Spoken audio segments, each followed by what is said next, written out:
Dua dosen dari Universitas Hasanuddin Makassar menjadi panelis dalam debat perdana calon wali kota dan wakil wali kota Makassar tahun 2024 di Hotel Dalton pada Sabtu 26 Oktober lalu. Kedua dosen tersebut adalah Endang Sari SIP MSI dan Profesor Dr. Aminuddin Syam SKM MKes Med Ed. Keduanya pun memberikan tanggapan mengenai hasil debat perdana terbuka tersebut. Menurut Endang Sari SIP MSI, belum ada paslon yang memberikan jawaban yang tegas dan konkret. Mereka belum menjelaskan langkah taktis di pemerintahan jika terpilih sebagai pemimpin. Iya, kalau terkait jawabannya memang kemarin kalau kita lihat ya, mereka lebih banyak pada narasi besar.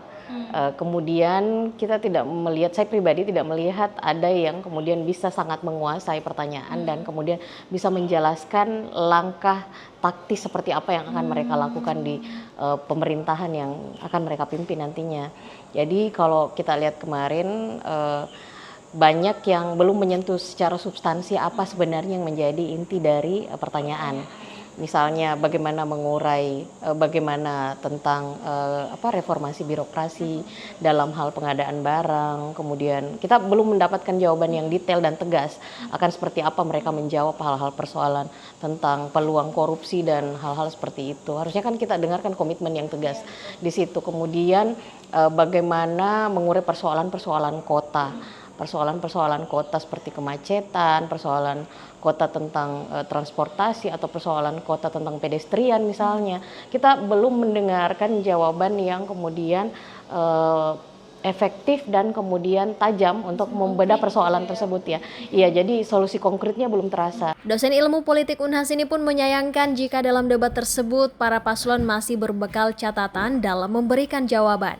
Padahal, menurutnya persoalan krusial yang diangkat harusnya sudah dikuasai oleh para paslon untuk meyakinkan pemilih bahwa mereka layak untuk dipilih. Yang saya sayangkan, banyak yang menjawab itu masih membawa banyak catatan, bekal catatan.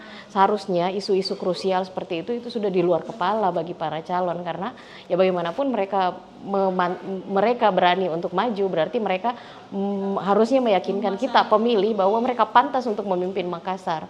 Mantan Komisioner KPU Kota Makassar ini menegaskan pentingnya hasil debat terhadap elektabilitas paslon, mengingat banyaknya jumlah swing voter atau massa mengambang yang belum menetapkan pilihannya. Kata Endang Sari, bagaimana paslon menunjukkan kapasitas dan kompetensi dalam debat akan sangat berpengaruh pada pilihan pemilih. Bahkan menurutnya tidak menutup kemungkinan pemilih yang telah menentukan paslon pilihannya bisa saja beralih ke paslon lain setelah menyaksikan hasil debat. Bahwa debat itu sebenarnya adalah tahapan yang paling penting dari sekian tahapan yang dijalankan oleh KPU. Kenapa? Karena pada debatlah ini momen di mana kandidat akan menunjukkan kapasitas dan kompetensi mereka kepada pemilih. Ibaratnya panggung debat itu adalah etalase terbuka di mana seluruh pemilih bisa melihat bahwa seperti inilah kapasitas dan kompetensi kandidat yang akan mereka pilih. Dan ingat bahwa di Makassar itu swing votersnya itu tinggi. Masih banyak sekali massa mengambang yang kemudian belum menentukan pilihannya. Mereka sangat tergantung pada bagaimana mereka menonton debat. Dan kita lihat kan bagaimana efek debat itu diperdebatkan, itu dibahas, didiskusikan di berbagai tempat, di mana-mana. Dan itu sangat mempengaruhi massa mengambang tadi, swing voters tadi yang menjelang pemilu baru mereka akan, menjelang hari H baru mereka akan menentukan pilihan. Jadi sangat penting. Termasuk juga mereka yang mungkin sudah memilih kandidat tertentu bisa jadi berpindah karena melihat ternyata kompetensi dari kandidat yang mereka sukai selama ini tidak seperti bayangan mereka. Tidak, karena ketika debat ya mereka langsung melihat bagaimana kandidatnya bicara, bagaimana meyakinkan ke pemilih, kemudian bagaimana bisa menyampaikan argumen yang memang akan mereka lakukan ketika mereka terpilih untuk menjawab persoalan dari masalah-masalah yang ditanyakan kepada mereka.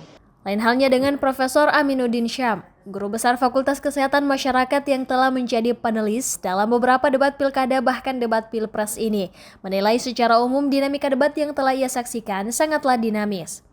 Ia pun menyoroti beberapa hal dalam pelaksanaan debat kepala daerah maupun kepala negara di Indonesia yang menyebabkan berjalannya debat kurang optimal. Sangat dinamis begini. Saya memahami bahwa sebenarnya memang kita kan panelis itu membuat pertanyaan yang ideal. Hanya ada masalah itu adalah waktu mereka menjawab. Kadang-kadang juga karena pertanyaan hanya satu kali, tidak bisa diulang, maka mereka kadang-kadang itu misinformasi. Kadang-kadang lebih ditanyakan jawab.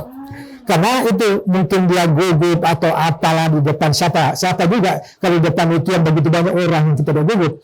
Yang kedua, mungkin kalau rumit pertanyaannya, dia tidak pernah baca, kurang pengetahuan, akhirnya lebih ditanyakan jawabannya. Salah satu panelis dalam debat kelima Pilpres 2024 ini menyebut, jika sering terjadi kesalahpahaman akibat durasi untuk menjawab yang terlalu singkat, serta kurangnya persiapan paslon sebelum debat. Kaprodi S3 Ilmu Kesehatan Masyarakat Unhas ini pun memberikan saran agar diadakan pelatihan bagi paslon yang akan melakukan debat agar performa mereka tidak mengecewakan. Kalau saya perlu ada sekolah, mungkin teman-teman di Sospo membuat itu semacam training bagi calon-calon yang mau menjadi bupati, menjadi wakil bupati, dibuatkan training sebelumnya sehingga pada saat debat itu bisa punya performa yang sempurna, masyarakat tidak kecewa. Terkait dengan pengaruh debat terhadap elektabilitas paslon, Prof. Aminuddin justru memberikan tanggapan berbeda. Menurutnya, pengaruh hasil debat terhadap pemilih bergantung pada kapasitas masing-masing pemilih. Bagi para yang sudah, kalau masyarakat umum saya kira agak sulit dipengaruhi karena mereka itu, maaf kalau saya bilang itu lebih banyak pada apa yang kuberikan kepada mereka. Tapi bagi katakanlah di Makassar ini itu sangat berpengaruh. Karena dia melihat siapa yang bisa memimpin saya ke depan. Kalau dia, misalnya katakan di Perdos, mana ada yang menerima? Kalau yang kalangan dosen, tidak ada itu memilih karena diterima sembako. Enggak, dia melihat siapa kira-kira yang bisa membawa aspirasi saya di sana. Siapa yang bisa membantu masyarakat melalui menjadi wali kota atau menjadi gubernur. Tapi kalau masyarakat di desa, kan siapa yang memberikan apa? Itu yang terjadi. Prof. Aminuddin menambahkan bagi masyarakat umum hal tersebut tidak akan membawa pengaruh karena mereka menetapkan pilihan atas orientasi tertentu. Namun di kalangan terdidik, hasil debat tersebut akan sangat mempengaruhi keputusan para pemilih. Iva Syarahman, Rahmatia, Unhas TV.